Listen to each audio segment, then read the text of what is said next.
Ready? 1, 2, 3, start.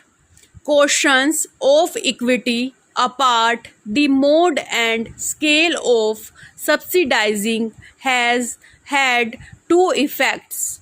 One has been to induce a faster rate of growth of enrollments at this level than is otherwise likely to have taken place.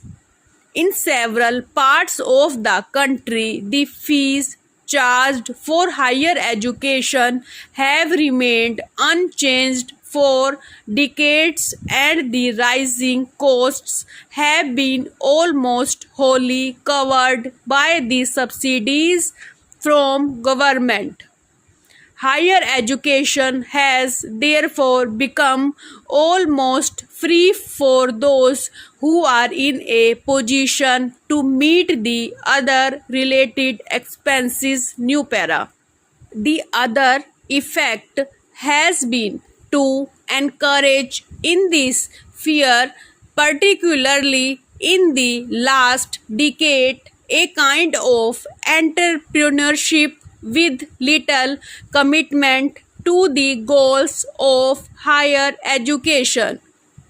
Where the rate of subsidy is high and the rest of the expenditure can be almost wholly covered by fees collected from students, a college can be started and run with very little exertion of the part of the sponsors.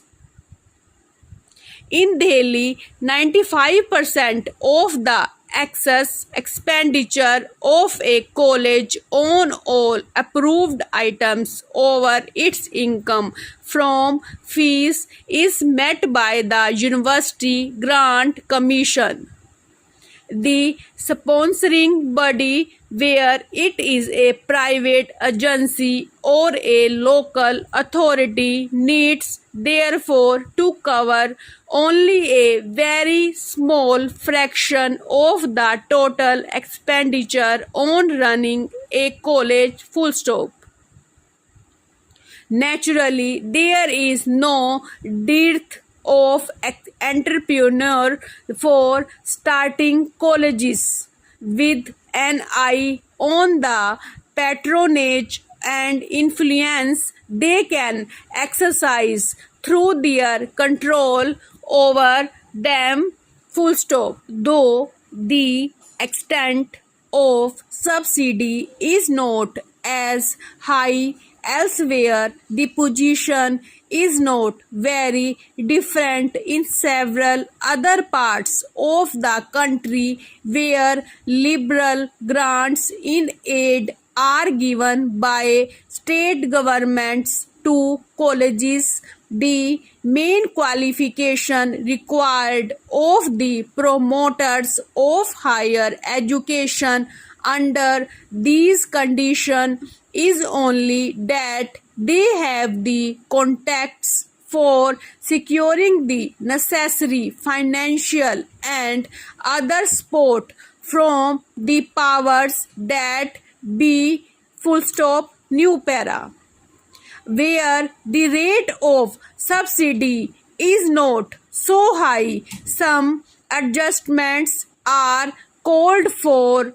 These are usually made in the fees charged from the students and the teacher-student ratios maintained.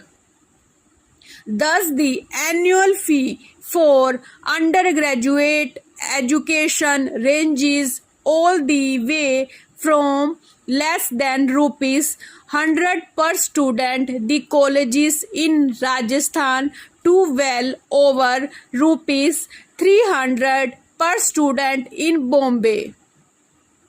The average number of students assigned to a teacher also varies from as low as 12 in some areas to more than twice that figure in others.